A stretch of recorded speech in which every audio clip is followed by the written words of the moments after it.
What's going on, everyone? It's time for another video.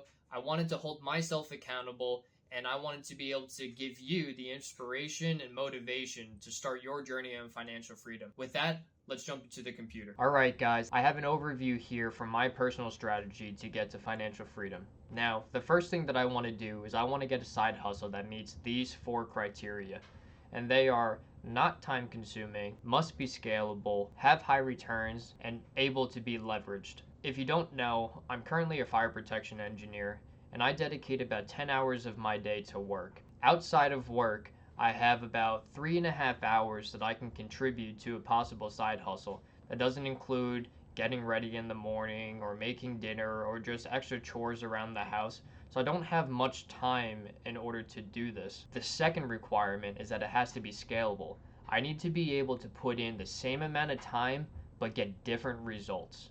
The reason why that's important is because it allows me to exponentially increase my returns by doing the same exact activity. Or else I would need to find a different way or a different system in order to get more of a return. The third requirement is that it has to have high returns.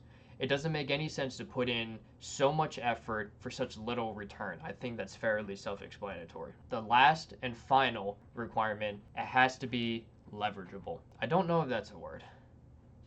Someone tell me in the comments if leverageable is a word. I went to school for engineering, not for grammar.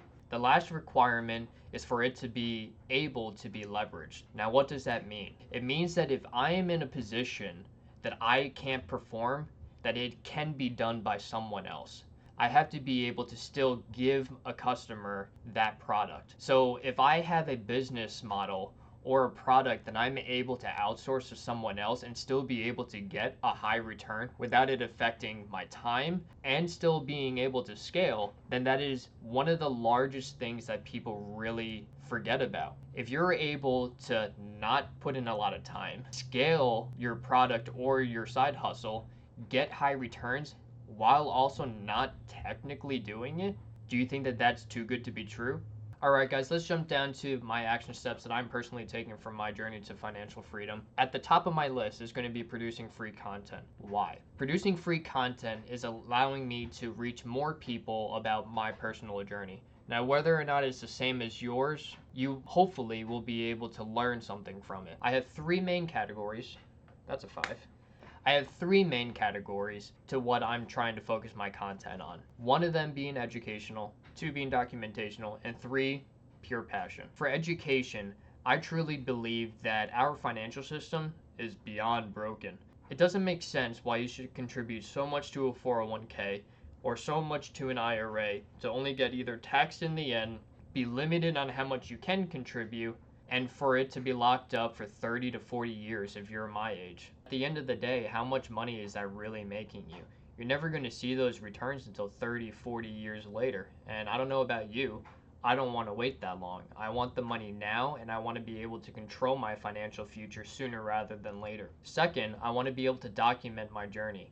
I believe tracking will not only show yourself, but other people the means and ways of how to be able to progress. And if you don't have that kind of metric to go off of, you never will be able to see if you're getting closer to your goals. And third, obviously passion. I wouldn't be talking about something if I didn't have some emotional tie to the topic that I'm talking about. I didn't necessarily come from a great financial background, and I want to just be able to give back for all the things that I'm very blessed at having today. So if I don't have passion about it, people won't see the authenticity and they won't see the enthusiasm, and therefore it won't be relatable. So hopefully I'm able to do that. So let's jump down to my SMART goals. Now, if you don't know what a SMART goal is, it's actually an acronym.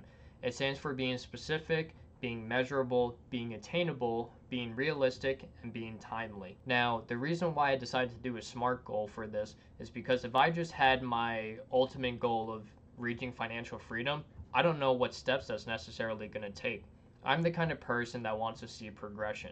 So if I can check off small steps every day, every week, I'll know that I'm getting closer to my goal. So in this case, my SMART goal is going to be a short-term goal, and here's what I have listed. In order to be specific, My goal for this is to market and find 5 steady customers for my lending business. I can go into further detail on another video for what my lending business is, but it's specific enough for myself to know that in order for me to get my short-term goal, 5 consistent customers will be all I need.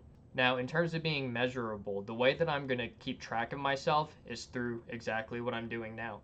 By producing my free content on Facebook, Instagram, and YouTube, it's going to show me that I'm holding accountable to myself and know that I'm reaching to as many people as I can to hopefully bring in more traffic for my business. In order to be attainable, I only have 2 criteria. I need to be disciplined and I need to stay consistent according to the schedule that I built for myself. If I'm not consistent and I'm not disciplined, then everything that I'm doing up until this point is honestly wasted. If I am not accountable and I'm not consistent, then I cannot achieve the goal that I want. Being realistic, as I mentioned before, this is only a short-term goal. If I were to jump right to my goal of being financially free, who knows how long that will take.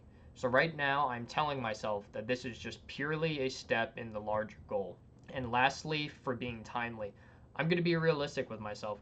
I believe it's going to take about 6 months in order to get those 5 consistent customers. Now, I've already been at this specific task, or this step rather, for already 6 months. Here's the difference. I can tell you that I am more confident in what I'm doing. Therefore, I'm able to gauge how much extra time this is going to take. Hopefully, with my plan and my strategy to produce free content, I can draw more traffic towards me. But this is what I'm realistically setting myself to. If I'm not going to be able to make that goal, I'll reevaluate, change my strategy. But for now, this seems very attainable for myself. Alright, guys, that wraps up my breakdown from my strategy to financial freedom. If this was helpful for you or gave you some sort of foundation or inspiration to track your goals in order to get to financial freedom, leave a like, leave a comment below for what you're doing in your own personal journey. Until next time, I'll see you in the next one. Peace.